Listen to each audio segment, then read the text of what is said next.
Bem, antes de mais, boa tarde a todos. Um agradecimento à Região de Turismo do Algarve pelo convite para estarmos aqui hoje. Parabéns pela apresentação e pelo esforço de levarem a cabo esta iniciativa de Smart Destinations. Agradeço também o convite pela oportunidade que tenho de rever bons amigos. Miguel, vamos sair daqui amigos. E, portanto, tenho o prazer de moderar o painel com grandes amigos meus e pessoas que respeito muito profissionalmente. Manuel Dias, que é o Diretor Nacional de Tecnologia e membro da Comissão Executiva da Microsoft. Roberto Antunes, Diretor Executivo do Nest e meu companheiro de guerras nestas andanças da inovação do turismo. Miguel Castro Neto, Diretor da nova IMS e o Presidente do Conselho de Administração da Lisboa, é a nova Agência de Energia de Lisboa. E Miguel Fernandes, um apaixonado por ecossistemas e pela inovação e pelo mundo digital, logo vi que íamos ser amigos, e é um dos fundadores da Dangan. Bem, eu preparei aqui depois da apresentação, e acho que aquilo que fazia sentido era depois da apresentação do Rui Gidro, outro bom amigo, termos aqui uma roundtable para discutir, eu diria, estado da arte, mas também o como fazer. Eu acho que a preocupação, as estratégias são muito interessantes, o problema de quase todas elas é como é que damos o primeiro passo e como é que fazemos acontecer, e acho que não podíamos ter melhores pessoas aqui para debater connosco isto. A primeira pergunta que eu tinha convosco era, pedia-vos que, muito sumariamente, 2 minutinhos cada um, apresentassem o que é que vocês fazem nas vossas organizações relativamente a estes temas. Se calhar começamos pelo Miguel. Muito obrigado. Então, eu hoje aqui estou a representar a Algarve Evolution, que foi uma associação BBR, recém-criada, há cerca de 2 ou 3 anos, em que o objetivo foi tentar, com uma série de stakeholders e amigos que estão aqui presentes, na área da tecnologia, congregar todas as empresas de tecnologia da região para que conseguíssemos, com a universidade e com os stakeholders regionais, termos capacidades para passar por estes processos de digitalização, que já vamos falar aqui de todas as dores que são precisas para fazer isso. Existem boas competências na região, muitas têm sido exportadas e a nossa ambição era reter o máximo de pessoas aqui para que nós tivéssemos alguns recursos para que, quando esta transição digital começar aqui a acelerar um pouco mais, nós tivéssemos competências para conseguirmos fazer as coisas acontecer. Vamos estar representados agora no Web Summit e a representar o ecossistema, depois posso falar um bocadinho mais desse assunto. Okay, obrigado. Miguel? Manel, desculpe. Manuel Dias, bom, eu estou há 12 anos na Microsoft, todos vocês conhecem a Microsoft, julgo eu, não pelo Office e pelo Windows, se calhar vou-vos dar uma perspectiva diferente. Acho que a minha missão dentro da Microsoft Portugal é perceber efetivamente como é que a tecnologia pode ter impacto na sociedade. E nesta área do turismo, eu diria 3 grandes vetores. Um vetor, desde logo, a tecnologia, democratizar o uso da tecnologia pelas startups, pelas PMEs, pelas empresas de grande dimensão, pelas entidades públicas. Esse é o primeiro ponto, porque, como falámos há pouco, continua a existir um grande gap entre o que a tecnologia hoje nos pode dar e aquilo que depois, na verdade, é obtido pelas empresas. O segundo pilar é um pilar de formação, e esse é um ponto importante, e colaboramos muito recentemente, ainda me recordo, com a AI Business School na Universidade do Algarve, precisamente para trazer tecnologia mais avançada para os líderes, para os gestores de empresas, que pode, mais uma vez, com o objetivo de democratizar o acesso à informação e à tecnologia.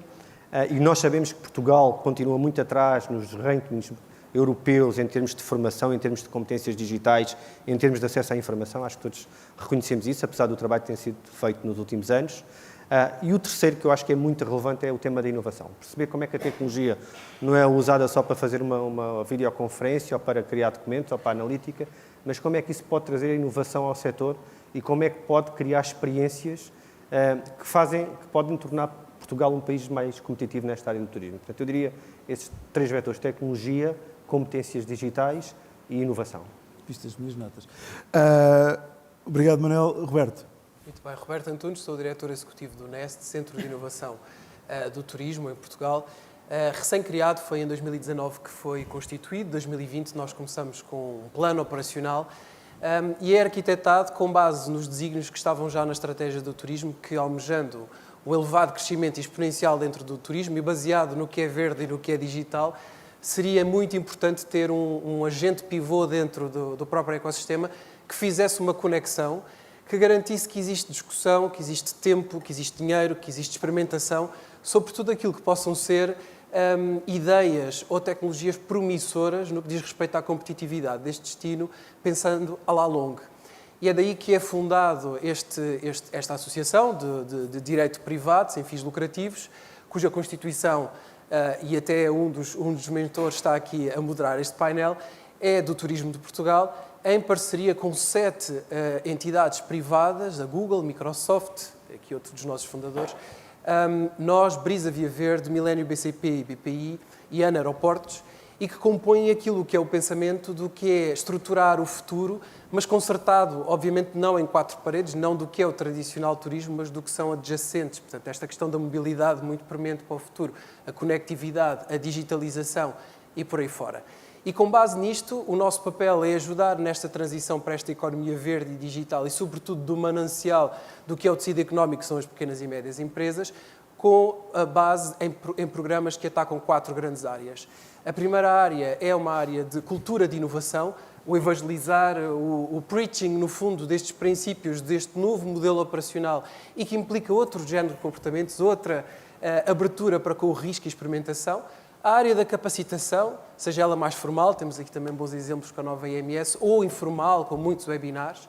A área também de experimentar, pôr as mãos na massa, pilotos, dar oportunidade a muitos dos ideadores que fazem parte até do programa Foster Innovation in Tourism e dar alento a algumas poucas boas ideias, mas que concretizadas podem de facto depois ter efeitos transformadores no turismo. E por fim a conexão internacional, nada como trocar uns galhardetes e umas ideias com outros equivalentes no resto do mundo. Portanto, o mundo é de portas abertas, sem muros levantados, e há que ser agnóstico em relação a tudo isto e ir buscar o que é de melhor lá fora, mas também projetar o que daqui pensamos e muito bem e de que aquilo aqui se produz para que possa vingar lá fora também. E na nutshell é isto.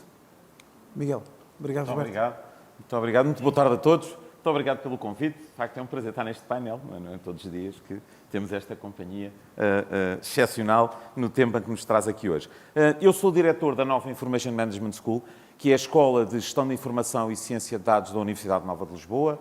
Neste momento temos sensivelmente 3.200 alunos de 81 nacionalidades diferentes e agora já que estamos numa... Pronto, este é o momento do pitch em que nós fazemos publicidade a nós próprios, eu vou aproveitar. Esta semana saíram os resultados de mais uma edição do ranking internacional do Universal, onde nós, pelo 5º ano consecutivo, o nosso mestrado em Business Intelligence foi classificado como o melhor do mundo. E como eu sou professor de Business Intelligence... Pronto. E fui eu que criei o mestrado, mas pronto, agora não vou por aí.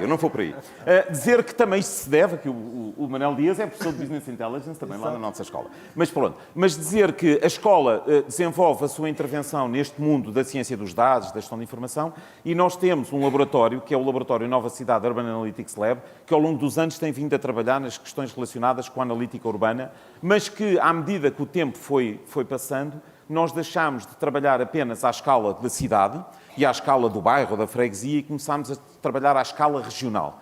E nós temos neste momento em curso um projeto que é muito ambicioso com a Comunidade Intermunicipal do Oeste, onde nós estamos a desenvolver o conceito de Smart Region também, à semelhança do que está a acontecer aqui assim no Algarve, e que iremos apresentar em Barcelona, no mês que vem, na Feira Mundial das Cidades. Vamos fazer a apresentação pública da plataforma que construímos. É uma plataforma que combina dados bottom-up com dados top-down, visando criar um cockpit para o mayor do município e não tanto para a gestão operacional dos diferentes pilares. Ou seja, a ideia que nós temos vindo a prosseguir na nova IMS é que nós queremos ser parceiros na construção do novo paradigma de políticas públicas em que as intervenções que são desenhadas pelas diferentes autoridades nas várias escalas territoriais são assentes em factos e, portanto, nós temos uma intervenção, uma política pública que é espacial e temporalmente definida com a maior granularidade possível e nós podemos monitorizá-la e avaliá-la. Na sequência deste trabalho, mais recentemente, conseguimos ter a obtenção do ROT, do selo, e agora vamos ter financiamento, para um European Digital Innovation Hub em Artificial Intelligence for Public Administration, em que estamos no board, que é um hub liderado pela AMA, em que nós contamos como parceiro com a CCDR do Algarve neste ambicioso projeto. No contexto do turismo, dizer que nós temos, e julgo eu, e o Sérgio não me deixa mentir, até porque é professor na mesma, eu julgo que temos a única pós-graduação em Portugal neste momento a trabalhar a área da analítica. Temos uma pós-graduação em Business Analytics for Hospitality and Tourism, onde também contamos com a colaboração aqui do Roberto Antunes, em que nós temos formado profissionais da área do turismo no contexto da ciência dos dados, da gestão de informação, da inteligência artificial. Deixava só aqui uma nota que isto é um desafio brutal. Porque na primeira edição, no fim da primeira edição, metade dos alunos arranjou um novo emprego, bastante mais bem remunerado, mas fora do setor. Pronto. E isto é um problema também que temos que falar. Não é só as competências. E para terminar, e para não me alongar, temos também neste momento a agenda mobilizadora do turismo, em que somos parceiros, liderada pelo turismo, com o Unesco, o Roberto está à frente dessa iniciativa, e, portanto, nós temos dado uma especial atenção à questão do turismo e temos em curso, iremos oferecer muito brevemente um programa Impulso, no âmbito do Impulso, vamos ter quer a oferta de pós-graduações, quer de microcredenciações para jovens e adultos, a condições muito interessantes para fazerem formação nesta área da gestão da informação e da ciência dos dados. Pronto, obrigado. Muito obrigado, Miguel. Muito obrigado. Agora, passado o momento mais, eu diria, da apresentação e mais comercial, gostava de meter um bocadinho e de propor que fôssemos um bocadinho mais ao tema de como fazer acontecer. Todos falamos de transformação digital. Transformação digital é uma linha de política em todos os instrumentos, eu diria, de todos os destinos, mas não é exatamente um exercício fácil. E aqui a pergunta que eu tinha para vos colocar era como é que vem um roadmap para este processo e por onde é que se deve começar? E se calhar começava pelo Manuel Dias nesta pergunta. Deixem-me dizer-vos que eu já estou cansado do tema da transformação digital. Nos últimos 5 anos acho que nós já devíamos ter ultrapassado, mas o que é facto é que continuamos a ver, quando olhamos para o mercado de grandes e pequenas empresas, um grande gap na forma como essa transformação digital é feita. Vimos grandes empresas que simplesmente fazem as coisas digitalmente, mas como faziam no modelo tradicional, e vemos outras empresas que realmente aproveitam a transformação digital para inovar e para desenhar processos e para fazer inovação dentro. E, por exemplo, para tomar decisões baseadas em dados, que é um dos temas também bastante relevante. Quando olhamos para Portugal, não sei se vocês têm esses números, eu tenho esses números de cabeça, nós continuamos atrás da média europeia em várias coisas, o que não deixa de ser preocupante, porque temos isso há 3 ou 4 anos atrás. Portanto, nós estamos atrás em termos de capital humano. Nós, em termos de licenciados na área de tecnologias de informação, somos o 25º em 27 e portanto, isso é um tema muito relevante quando pensamos não só em reter talento, mas criar talento que fica em Portugal. A reter é outro tema. Quando olhamos para as PMEs com capacidade digital básica, somos o 21º na Europa em 27. Portanto, também mostra bastante o gap que nós temos ao nível das pequenas empresas. Quando olhamos de overall para a população, as competências digitais básicas, somos o 21º em 27. Portanto, eu consegui-vos, se calhar, dar aqui mais um conjunto de indicadores que mostram o que nós temos pela frente quando todos falamos de transformação digital em múltiplos eventos e em múltiplos fóruns. É preciso executar. Não é um tema da tecnologia. Eu continuo a pensar que, se calhar, o mais relevante em todos estes indicadores não é tecnologia. A Microsoft tem tecnologia, a Google tem tecnologia. Temos pessoas muito boas com competências avançadas, aí estamos acima da média. Eu costumo brincar com isso, que é a base da pirâmide é muito má, estamos muito abaixo, mas depois temos empresas muito boas, temos uma elite muito boa. Nós precisamos é de crescer a base da pirâmide e ficar realmente melhor do que está atualmente. E, portanto, não é um tema de tecnologia, a tecnologia existe. O que foi no painel anterior, os múltiplos exemplos que nós temos no país mostram que a tecnologia está lá, é uma commodity. Trata-se muito de capacitar as pessoas que decidem e as pessoas que usam. Não é só as pessoas que decidem, as pessoas que decidem provavelmente até têm hoje em dia já essas capacidades. Muitas das vezes não têm informação, e eu acho que essa iniciativa que o professor Miguel Neto falava, de criar um cockpit, às vezes não é só informação operacional, é para quem decide conseguir ter a informação que toma a melhor decisão. E muitas das vezes a decisão ainda é intuitiva, é a história do achómetro. Todos nós achamos que, quando na verdade existem factos que nos podem ajudar a fazer isso. E, portanto, o tema efetivamente é este gap de capacitação e de utilização, que eu acho que ainda é pior nas empresas mais pequenas. E, portanto, se eu tiver que me focar, se calhar vou focar no core do meu negócio e vou deixar para trás a utilização, estávamos a falar há pouco, de criar um website, de olhar para o e-commerce, de fazer a personalização dos meus clientes, de saber o perfil de quem é que me veio visitar. Portanto, há aqui vários cenários que a tecnologia é um enabler. E para ser um enabler eu tenho que ter pessoas com essas competências que consigam tirar partido. Claro que não basta só ter as competências tecnológicas, eu tenho que perceber um negócio onde estou. Mas acho que cada vez mais nós temos pessoas no negócio que dominam os temas do negócio, é preciso depois ir buscar esta competência adicional de como é que eu ponho a tecnologia a funcionar para o meu propósito. Não é overall, mas para o meu propósito.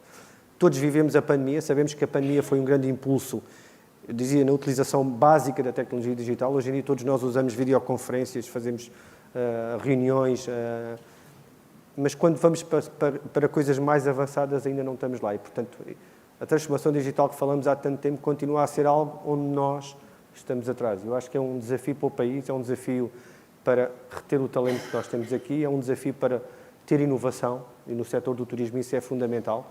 Eu falava há pouco na pergunta do Metaverse, deixem-me só dar esta nota. Nós já estamos a fazer conferências no Metaverse. Como eu dizia, eu poderia vir de Lisboa, ficar em Lisboa e fazer isto remotamente, eu continuo a valorizar a experiência presencial. Mas hoje em dia temos muitos eventos que estão a 20% a 30% da capacidade que tínhamos antes da pandemia. Isso, quer queiramos, quer não, vai nos atingir, e não é a nós que se calhar estamos aqui, mas aos nossos filhos que vivem completamente ligados, completamente no gaming, onde isto já é tudo virtual. Se calhar daqui a 5 ou 10 anos, ou nós melhoramos as experiências, colocamos inteligência, sabemos o que é que realmente quem nos visita, o que é que procura, para conseguir ir atrás destas tendências que vão acabar por acontecer. Manuel, Roberto? É um tema que não é fácil e que é extremamente importante, que é exatamente por onde se começam as coisas, é como nós fazemos as coisas, não é? Que é um roadmap, pensar então, mas qual é que são os passos que eu tenho que tomar? E o difícil aqui é que acho que o contexto atual leva-nos para outros paradigmas. Tipicamente nós fazemos estes roadmaps, que fase 1, fase 2, fase 3, tendo feito a fase 1 já não preciso pensar nela, passo na fase 2.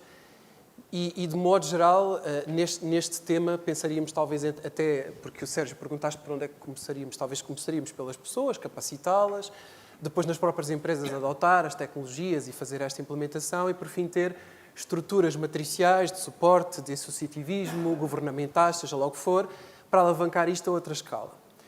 Ora, trabalhar desta forma de fases estanques e está feita, isso não aconteceu, nem está a acontecer. E tudo isto está a acontecer ao mesmo tempo. Portanto, isto é um pouco uma imagem que alguém uma vez me falou, que é já estar a viajar e a construir o avião ao mesmo tempo. E o meu receio é que esse avião também nunca há de estar construído nunca.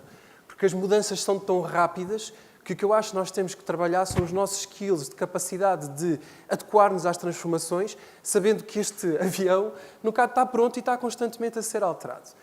E o Manel falou aqui na questão da pandemia e antes até da pandemia, muito já foi feito neste roadmap, começando pelas pessoas. Há imensos programas, o upgrade, o upskilling, de um ponto de vista até empresarial, imensa coisa feita. A Microsoft deu imenso suporte também a programas governamentais para fazer esta transição de um ponto de vista massivo, de um ponto de vista de competências.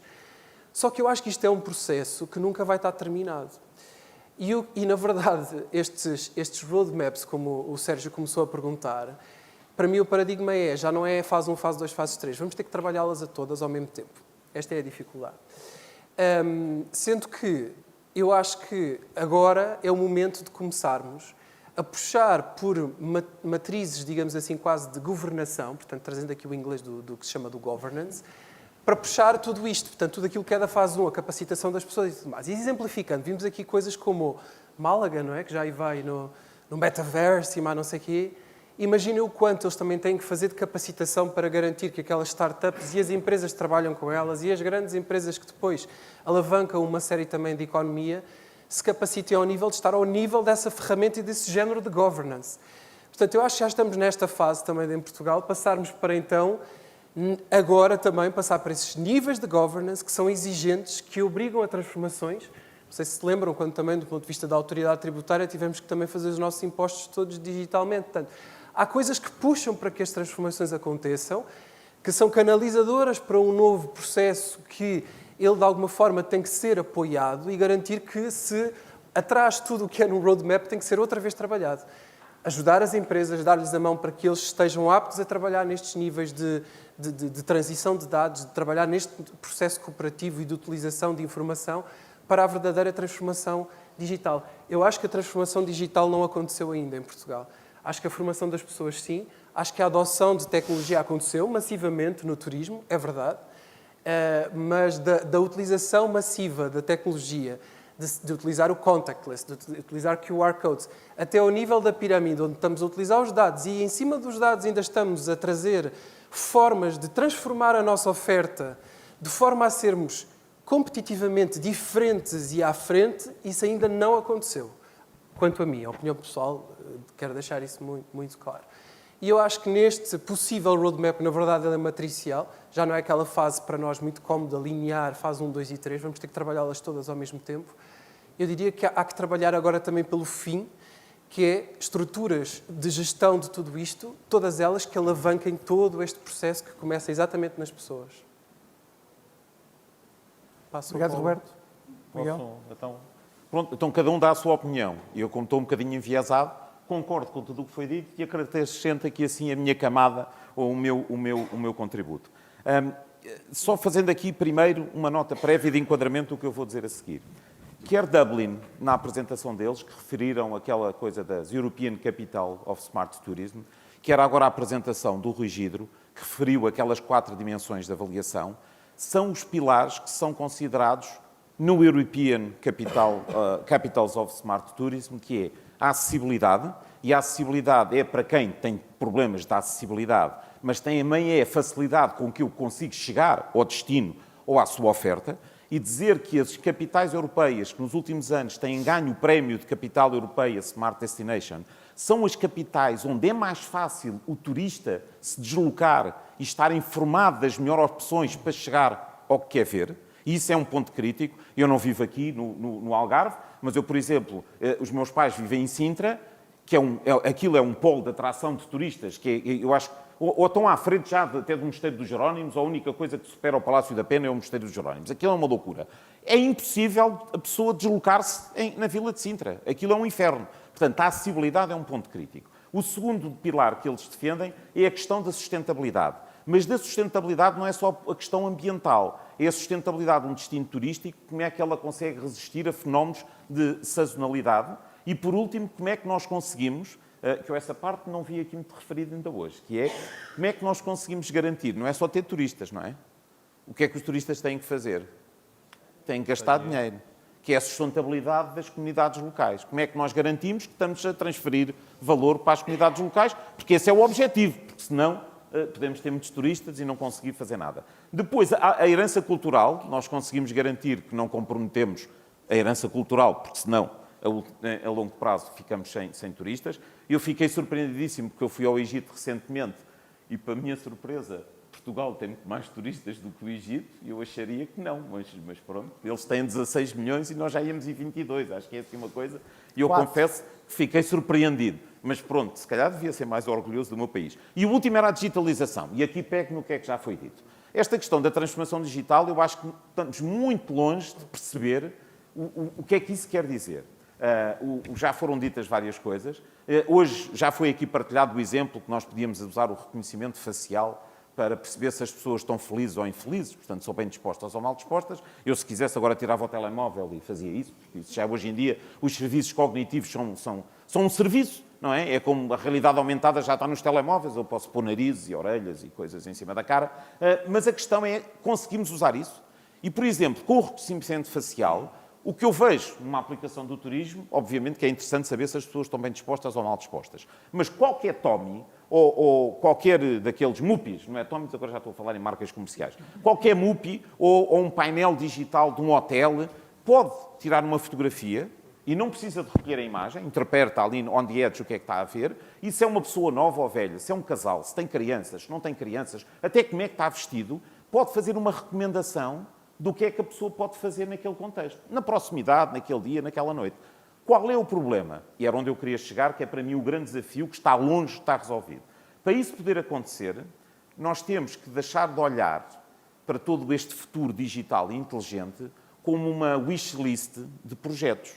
Nós temos que ter uma governação de dados que tem que ser feita a priori e tem que garantir transversalmente o suporte a todas as outras atividades.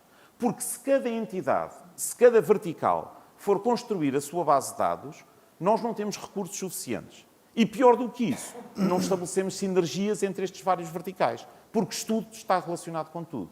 E, portanto, o meu contributo para esta discussão seria era urgente, era nós conseguirmos avançar, até porque neste momento já temos várias coisas a acontecer. As várias iniciativas que já estão em curso estão a partilhar dados. Não digo uma, e isto, atenção, eu não estou a falar na centralização de dados. Estou a falar na orquestração de todos estes dados, que com as devidas regras de acesso e de segurança e de utilização ética dos mesmos, são colocados à disposição do ecossistema que está aqui representado, ou até como open data para que a própria sociedade civil, a inteligência coletiva, possa pensar noutras soluções. E eu acho que esse é o desafio que nós temos que pensar, sob pena de, quando nós deixamos as iniciativas começarem-se a desenvolver, depois temos o dobro do trabalho e gastamos o dobro dos recursos para voltar a colocá-las a comunicar umas com as outras. E esse é para mim o desafio. É eu tirar partido da transformação digital para expandir, digamos assim, a fronteira de possibilidades, mas é preciso que haja esta visão de território como plataforma, que depois a seguir vai alavancar a inovação com um potencial brutal de criar valor. Porque eu agora posso partilhar exemplos de outras cidades, mas há coisa de 2 anos, uma cidade muito relevante no nosso país, onde eu tenho o privilégio de poder viver, a agenda cultural era um fecheiro de Word, que era atualizado periodicamente para fazer uma publicação. E, portanto, isto é a realidade em que nós vivemos. Como é que nós pensamos em fazer uma aplicação de mobilidade em que essa mobilidade não está ligada à possibilidade de eu saber o que é que está a acontecer naquele momento nas proximidades? Ou ainda, deixando mais uma nota, pela questão da mobilidade, que é um dos temas, que é, nós não podemos apenas pensar que temos de dar o melhor meio de transporte. Nós temos que também retirar o atrito e reduzir a fricção, e eu tenho que poder comprar o bilhete e pagá-lo e usar os vários meios de transporte, públicos e privados, de uma forma transparente. E, portanto, é esta ideia de orquestração de serviços, orquestração de dados, que é para mim o grande desafio que nós enfrentamos hoje para este novo paradigma de data-driven organizations ou public policy, o que for. E é complicadíssimo. Até porque não nos podemos esquecer que depois temos os DPOs em todas as organizações a dizer que não se pode fazer. O que é mentira. Nós temos é que conhecer melhor a lei para poder respeitar a lei e fazer o que nós queremos. Não devemos ficar bloqueados com isso. Muito obrigado. Obrigado, Miguel. Obrigado, Miguel. Agora passo para o outro, Miguel. Maldade. A perspectiva regional. Uma maldade. Transformação digital é uma keyword muito abrangente, não é? E aqui aplicando ao turismo e à mobilidade, e mais no setor do Algarve. Eu estou no Algarve há cerca de 15 anos com a empresa, a trabalhar. Já desenvolvemos sistemas de reservas de tudo e mais. Hoje em dia, só a nível de empresas de animação turística, acho que existem cerca de 9.000 em Portugal, acho que metade delas não tem um sistema de reservas. Ou seja, fala-se de metaverso, mas eu nem consigo reservar uma atividade em tempo real. E passamos de trabalhar na base para começar a ver o que se está a fazer em Málaga, que há 22 anos ou 23 anos se focou em turismo e em tecnologia, que estão a investir concertadamente e que eles têm mais gente do que nós no Algarve todo. Ou seja, esta parte que foi criada, a Algarve Evolution, com a Algarve STP, com a Universidade do Algarve, aqui, com a bênção de muita gente aqui, exatamente para tentarmos orquestrar e integrar isto e termos uma equipa que conseguisse atuar e fazer isto. Porque depois onde é que estão os recursos? Hoje em dia um programador informático recebe 120.000 euros ano. Como é que nós vamos reter aqui alguém com competências para depois poder até integrar estas peças? Vamos ter que ir contratar fora, vai ter que ser mais caro e não temos recursos endógenos que depois possam fazer isso. Por isso, eu concordo, e não é só por ser meu homónimo, a nível de Miguel, mas é a orquestração e a integração disto. E temos de começar pela base, temos que integrar os serviços, os tempos dos autocarros, esta informação tem que estar numa plataforma nacional, alguma coisa nesse género, e não pode ser sequer de âmbito regional, e só depois aí é que podemos começar a pensar na transformação digital do turismo. Mas temos que ir mais à base. A maior parte dos empresários provavelmente tem mais de 50 anos. Não começaram com estas coisas nas mãos da tecnologia. É muito difícil para eles. Alguém lhes falar em BI e eles terem que analisar dados e estes tipos de coisas, refutam isto com muita força. Porquê? Porque vão ter que aprender, dá muito trabalho e isto é muito, muito difícil nestes temas todos. Por isso, a minha melhor sugestão é que tem que haver aqui uma concertação nacional para integrar estes serviços mínimos, para que depois haja uma camada de informação que se consiga apresentar o serviço a nível de se fazer reservas integradas, pagamentos integrados, da mobilidade integrada, e só depois é que podemos carregar plataformas de transformação digital em cima disso. É aqui a minha opinião, que espero que tenha acrescentado qualquer coisa em cima do que se tenha dito. Muito obrigado pela discussão. Eu revejo-me em muita coisa do que disseram. Acho que o problema das estratégias muitas vezes é a transição do PowerPoint para a vida real. Esquece pessoas, esquece governação e esquece aquilo que para mim tem sido uma experiência de aprendizagem, às vezes pela negativa, que é de acharmos que há um shortcut e podemos deixar algumas coisas de lado e depois logo se vê. Pessoas, por exemplo, e invariavelmente falha. Invariavelmente falha. Mas, se calhar, aquilo só que eu deixava aqui como nota, em cima de tudo o que vocês disseram, que concordo inteiramente, que é, também é preciso fazer acontecer. Pequenas coisas, pequenos quick wins, ou seja, hoje em dia já não vale, da minha experiência, vale ter um projeto a 1 ano. Não funciona. Eu tenho que ter quick wins que sejam consistentes e curtos para que as pessoas continuem a acreditar e para que haja progresso. Porque senão aquilo que é a tentação é daqui a um bocadinho desmontamos tudo e vamos começar tudo outra vez. E esses never-ending stories acontecem muitas vezes. Depois há uma coisa que eu não me resisto a dizer, e estava a olhar para o Manuel Dias, que o Bill Gates costuma dizer que a tecnologia colocada em cima de um processo errado, mas que não muda a forma como se resolve o problema, só vem trazer complexidade ao processo. E, portanto, arranjamos um problema ainda maior, que é acelerarmos aquilo que era um problema que já tínhamos. Não é? E, portanto, pensar muito bem neste ponto. Falámos um bocadinho, mas eu agora gostava de um bocadinho mais deep, e não posso resistir a começar pelo Miguel Neto nesta, porque ele tocou no ponto da integração e das diversas iniciativas que andam a acontecer. Eu acho que o Algarve, desse ponto de vista, tem uma oportunidade única, enquanto região, de conectar duas coisas que parecem muitas vezes coisas diferentes, até porque os atores que são diferentes. Que é, falamos muito de sustentabilidade, é cada vez um tema mais, eu diria, crítico no desenvolvimento das cidades, das regiões, dos destinos. Mas muitas vezes temos fenómenos de smart cities que ocorrem ao lado de fenómenos de smart destinations que não falam uns com os outros. Exemplos de coisas que funcionam bem e como é que funcionam bem. Eu sei que a pergunta não é fácil. Essa, de facto, é um bocadinho intrincada, mas eu vou tentar responder. Até porque, no caso do Algarve, é a tal história de ter diferença entre compromisso e empenhamento. Eu estou comprometido, porque eu colaboro com a CCDR no projeto no RIA, na região inteligente do Algarve. Eu julgo que, mais uma vez, é um caminho que se vai fazendo, porque depois também há os desafios culturais. Porque, normalmente, depois os tecnólogos estão de um lado, o pessoal mais ligado à sustentabilidade e ao ambiente está no outro lado, depois temos as pessoas dos sistemas de informação geográfica estão no outro lado. Portanto, nós próprios temos esta cultura de trabalhar em ilhas e não conseguir promover uma articulação entre todas as partes.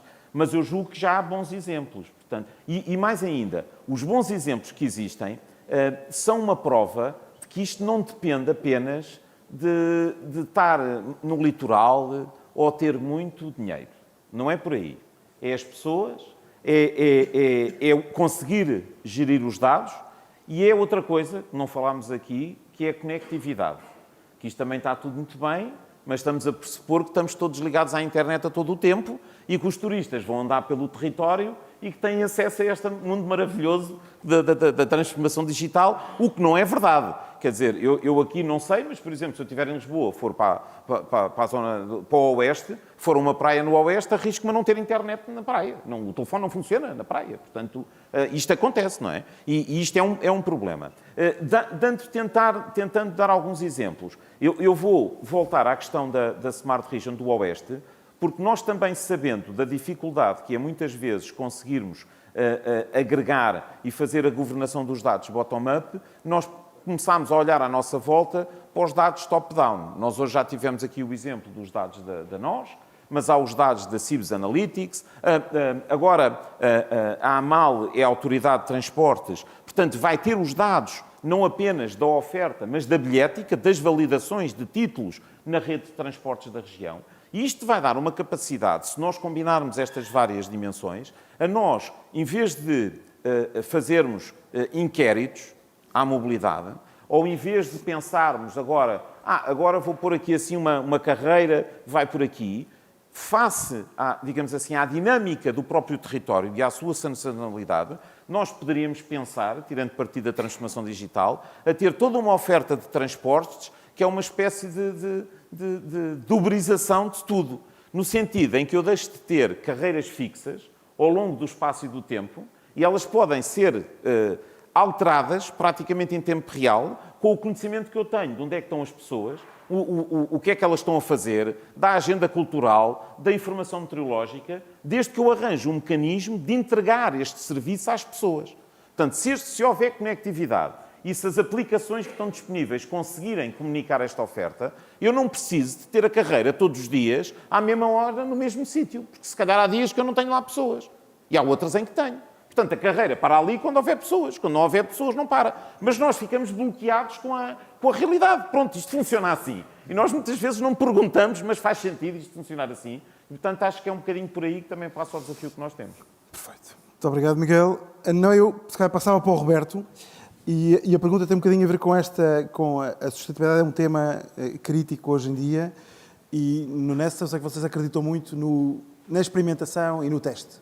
E conta-nos um bocadinho de exemplos e de experiências que tens tido nesse domínio e de que maneira é que podem acrescentar valor. Sim, olha, nós temos particular interesse no que é este desenvolvimento, porque faz parte, obviamente, da estratégia do próprio turismo, e uma particular atenção do que é que está a ser desenvolvido e com potencial que depois possa ser rapidamente disseminado. Portanto, esse é mais o foco que nós temos nesta associação. Vemos cada vez mais gente das universidades e de empreendedores a entrarem por estas soluções. Fizemos uma série de pilotos até à data, muito interessantes. Um de gestão da água, é um tema que está a atrair bastante interesse por parte de inovadores.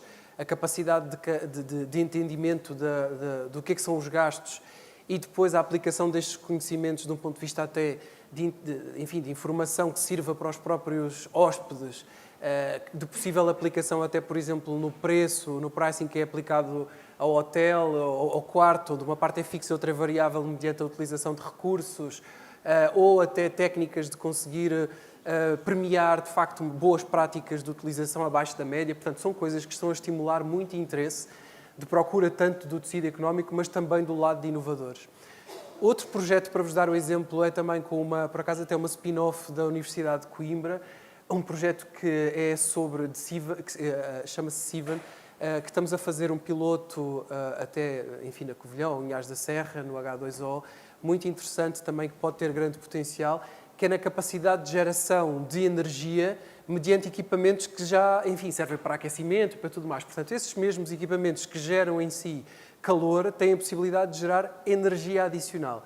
E porquê é que estas coisas são interessantes? Porque todos estes projetos já são pensados de uma forma digital, de geração de dados, de conexão de dados internos para agregação a plataformas de gestão de todo o negócio. Portanto, são dois exemplos nesta área da digitalização e da sustentabilidade muito interessantes, que espero que tenham assim uns frutos bem giros. Aqui no Algarve também há algumas startups também que têm feito trabalhos muito interessantes. A MTI também nós temos trabalhado bastante com eles, na lógica também de esquemas de redução de custos, de gastos energéticos, da adequação das temperaturas, por exemplo, dos próprios ar-condicionados, mediante se as janelas estão abertas ou não estão, se há pessoas no quarto ou não há. E, portanto, são uma série de inovações que estão agora a surgir. Estamos a tentar apresentá-las o máximo possível em todos os fóruns, desde a Bolsa de Turismo de Lisboa, ainda ontem na Planeteers, na próxima semana no TIS, que também já foi aqui falado, de levar estas inovações portuguesas e dar-lhes espaço para continuarem a desenvolver os seus pilotos ou começarem a fazer vendas.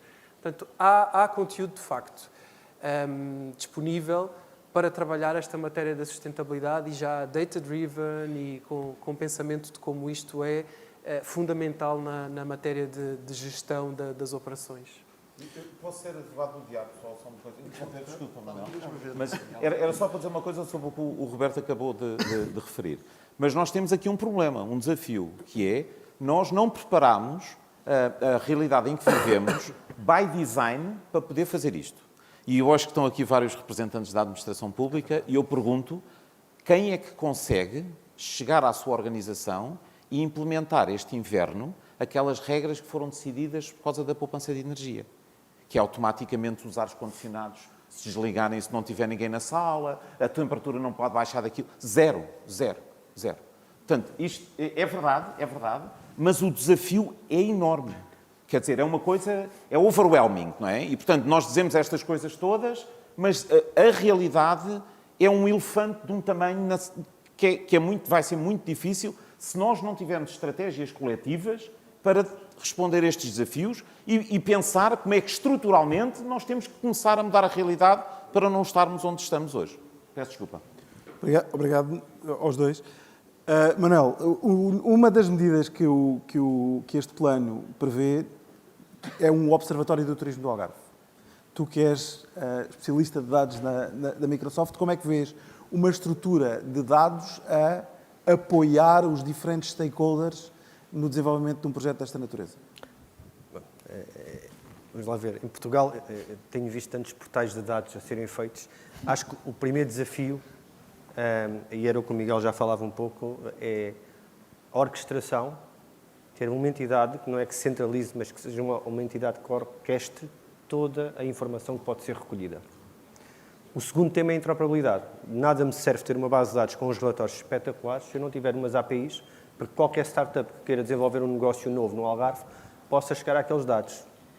E dados que sejam do dia anterior ou do próprio dia. Não chega a ter os dados do último mês. Não vale a pena sequer fazer isso, porque o nível que isto muda... Portanto, o tema do acesso à informação, seja com o modelo de monetização, seja com uma layer free, mas acho que esse é um dos temas principais. O segundo tema é, os dados têm que ser úteis, não vale a pena ter dados não só desatualizados, como dados agregados. Como eu vejo muitas das vezes, eu tenho um indicador ou um KPI agregado, eu não posso fazer nada com aquilo, a não ser um relatório e um PDF para pôr num PowerPoint. Portanto, mais uma vez, a riqueza dos dados é muito importante para aquilo que eu posso fazer. Se eu tiver dados de tráfego individualizado em tempo real, claro que eu posso otimizar, posso ter modelos de simulação. Portanto, essas duas bases. O terceiro ponto é o que é que eu posso fazer com os dados. E muitas das vezes nós vimos isso no portal de dados aberto do Governo, onde eu tenho, hoje em dia, mais de 2.000 datasets, mas se calhar poucos usam aqueles datasets e poucos fazem análise em cima daqueles datasets. Portanto, a parte dos use cases e do que é possível fazer é muito relevante. Eu não estou à espera que, de repente, 50 empresas olhem para o portal de dados aberto e que todas consigam visionar o que é que podem fazer com ali. Portanto, é muito importante ter uma estrutura que consiga extrair valor desses dados. Seja de análise, olhar para o passado, seja de use cases mais de inovação. Se calhar eu conjugo dois dados dos transportes, como o Miguel estava a dizer, da bilhética, se calhar com dados de turistas a chegar ao aeroporto, e se calhar consigo fazer modelos de simulação em cima desses dois dados. Mas, mais uma vez, eu tenho que ter interoperabilidade entre todos estes dados, alguém que centralize o acesso a esta informação, mesmo que ela esteja em diferentes repositórios. E quando eu falo de operabilidade, quer dizer, eu não posso ter um portal que tem os dados em Excel, outro que tem os dados em Power BI, outro que tem os dados em PDFs, ninguém vai conseguir fazer nada com aquilo. Portanto, existem standards sobre isso. Eu recordo-me de há 10 anos atrás, falámos de um protocolo fundamental que era o OData, que era o Open Data Protocol, e eu olho para os dados abertos, olho para a Power Data e tenho que exportar um fecheiro para depois consumir essa informação. Portanto, qualquer entidade de negócio, qualquer unidade de negócio que queira fazer informação, tem que ter alguém manualmente a ir buscar aquela informação, a exportar, a criar. Portanto, há uma parte também grande de automação do que é feito aqui. E hoje em dia as ferramentas, mais uma vez, estão aí para fazer este tipo de automação. Não é preciso... Essas plataformas também têm que evoluir. Eu acho que, às vezes, não precisamos de fazer do zero. Temos muita informação espalhada, vimos aqui o caso da nós, temos o portal de dados aberto de várias cidades, temos o do Governo. Se calhar é pensar um bocadinho como é que isto se pode uniformizar para tirar valor. Eu também não acredito em projetos de um ano e dizer que vamos fazer aqui a plataforma de dados para o país. Se calhar há muito mais coisas destas temáticas que eu posso fazer, mas com uma orientação e orquestrado. Fazer daquela forma e replicar sempre aquilo. Se calhar agora vamos fazer para o Algarve, respondendo à tua pergunta, e depois a seguir vamos fazer para o Norte, que seja igual, que se tente encontrar uma matriz que seja igual em termos de pegada tecnológica, em termos de interoperabilidade e em termos da qualidade dos dados. Porque se eu aqui tenho dados completamente granulares e ricos e depois chego a outro sítio e tenho os dados completamente agregados porque já não tenho lá a informação necessária, quer dizer, perco um bocado o sentido disso. Portanto, acho que o desafio é grande, efetivamente, mas passa muito por ter alguém com a visão e a capacidade de orquestração, porque os dados vão sair de múltiplas entidades, não é apenas 2 ou 3 entidades, e depois de alguém que consiga perceber, bom, com estes dados é possível fazer isto. E esse é para mim o desafio. E voltando um bocadinho ao que estava a dizer, Miguel, que é, claro que nós estamos sempre a falar das coisas mais interessantes que estão em cima da pirâmide. Mas temos que fazer os basics. Para mim, só falamos disto porque é preciso convencer alguém a começar pelos basics, porque pode chegar aqui. Porque se nós começamos aqui e não damos visibilidade onde é possível chegar, ainda mais difícil é. Portanto, é um bocadinho essa a dinâmica. Muito obrigado, Manel. Miguel, a vossa perspectiva sobre este? Somos muitos países num país muito pequeno e acaba por, acho que resume muito do que estamos aqui a dizer. Esta orquestração não é feita porquê? Porque é preciso mais orquestração, mais associações, mais entidades. Acho que o problema foi repetido por todos. Por isso, esse eu não sei resolver. Está aqui identificado o problema e cabe-nos a todos nós pensarmos e acharmos qual é que é a melhor maneira de lá chegar. Depois, tem a ver que mesmo que existam estes dados e esta camada do observatório, como falava e bem, quem é que são as pessoas e as equipas e que formação é que elas vão ter para poderem tirar ilações sobre esses dados e acrescentar valor em cima desses dados. E isso é o que me preocupa mais. Eu ontem fui dar uma aula à Universidade do Algarve, curso de Engenharia Informática que eu passei por lá, e estavam 60 estudantes, fiquei muito contente, que é um número ainda superior àquele quando eu tinha aula já há uns 20 anos atrás, e eu perguntei quantos deles é que queriam ser empresários. E eu até me arrepio todo. Houve 2 que levantaram a mão, ou 3 a medo. Ou seja, quando não há camadas jovens com vontade de ganhar conhecimento para criarem as empresas que depois vão criar empresas em cima destes dados e destas oportunidades, que poderia ser um boilerplate, como é que eu ia dizer aqui, uma base para eles poderem criar empresas em cima disso, eu acho que vai ser difícil fazermos diferente, porque acabamos de ser sempre os mesmos que nos encontramos a falar destas coisas, e precisamos de pessoas, empresas, de um mindset empreendedor, e eu acho que isto tem que se resolver na base, na pré-escolar, primária. Quando chegam à universidade já é muito tarde conseguirmos mudar para esse lado. Por isso eu peço desculpa se calhar daqui um tiro ao lado desta Não, de todo. E estou convicto que para mim esse é o problema mais grave que nós temos que resolver ontem, porque senão não vai haver transformação, vai ser muito mais difícil haver qualquer transformação digital, porque os utilizadores, os nativos digitais, não estão a trabalhar e a criar valor e a querer criar atividade empresarial. Estão aí a trabalhar para fora, remotamente, a ganhar 120 mil euros, porque é muito confortável e faz sentido e ninguém os pode criticar. Peço desculpa não ter soluções. Se fosse fácil, estavam cá outros. Manel. Posso só acrescentar uma coisa? Claro. Eu acho, só realçar isto, não se trata, quando pensamos num observatório, não se trata, se calhar a camada tecnológica é menos relevante. Como é que, não faz sentido hoje em dia ter um observatório que eu não possa fazer share cada vez que há um novo relatório ou um dataset numa rede social? Não faz sentido se eu não tiver comunidades técnicas e startups a colocar e a poderem publicar lá em nome pessoal o que é que estão a fazer? Não faz sentido eu não poder fazer storytelling sobre aqueles dados? Não faz sentido eu não ter APIs que possa pegar naqueles dados e conjugar com outros? Quer dizer, há uma série de use cases que vão muito além da tecnologia, que é de promoção do social. Sem dúvida que é muito importante saber que existe, porque se calhar metade das vezes nós nem sabemos que aqueles dados existem, para além de estarem desatualizados, não sabemos que eles existem, portanto nem sequer nos queixamos porque não existem, não sabemos, eles até podem existir e vão ficar sempre assim. Acho que há muitos temas de orquestração e de pessoas em cima destes observatórios, que a camada tecnológica se calhar é menos importante, desde que ela esteja bem definida. Tudo o que eu posso construir em cima de storytelling, de partilha, de comunidades, de webinars, de formação, de premiar pessoas que colocam lá, de premiar entidades, de estabelecer protocolos, tudo o que está aqui em cima disto, para mim, é mais relevante que a tecnologia. Claro que sem tecnologia não fazemos, mas acho...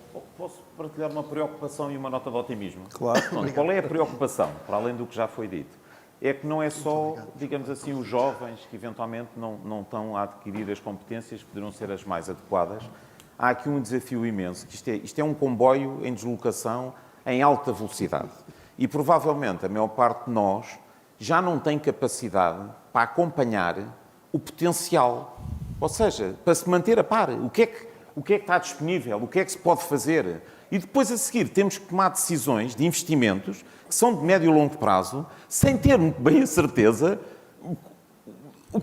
qual é que é, digamos assim, o universo de possibilidades e será que as decisões que estamos a tomar hoje são as melhores decisões? Porque nós somos paulatinamente confrontados com situações em que uma tecnologia que há 6 meses custava 10 mil euros, hoje pode custar 1.000 ou 2.000.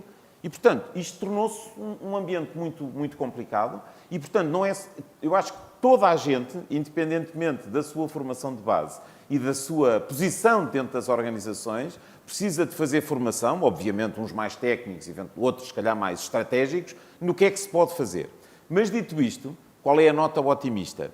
É que este comboio em grande velocidade está a transformar desafios que nós tínhamos tecnológicos e de gestão de dados e de inteligência artificial em serviços que são totalmente democráticos, porque qualquer pessoa pode usá-los e podemos construir protótipos e provas de conceito sem gastar dinheiro. Nós trabalhamos muito com tudo o que é o ecossistema da Microsoft e hoje em dia eu consigo fazer quase tudo o que posso imaginar e sem custos. Obviamente, se eu quiser produtizar, se eu quiser vender, aí a conversa é outra. Mas pronto, é o que é, não é? O Power BI, eu não preciso de pagar para utilizar. Se eu quiser usar empresarialmente, já terei que o pagar. Mas a realidade é essa. O exemplo que eu estava a dar do reconhecimento facial e o que é que estou a ver, eu posso testar isso sem pagar. Mais uma vez, não consigo produtizar. Mas a tecnologia está democratizada de uma forma, de facto é uma pena não haver mais espírito empreendedor para experimentar, para criar, para testar novas soluções e novos produtos, porque de facto é um mar de oportunidades absolutamente extraordinário. E de facto, em Portugal, nós temos boas cabeças. É uma coisa, pronto, não sei, no meio de tanta coisa que não corre tão bem, de facto nós temos excelentes exemplos. A criatividade é uma coisa que nos caracteriza. Pronto, e portanto era tirar partido dela. Obrigado. Eu não resisto, eu estou a adorar mudar áreas para ela e adorei, estamos a chegar perto do fim, mas não resisto a estar um bocadinho desse lado também e dar duas notas. Há pouco ouvi aí... Faça uma pergunta, Sérgio? Não.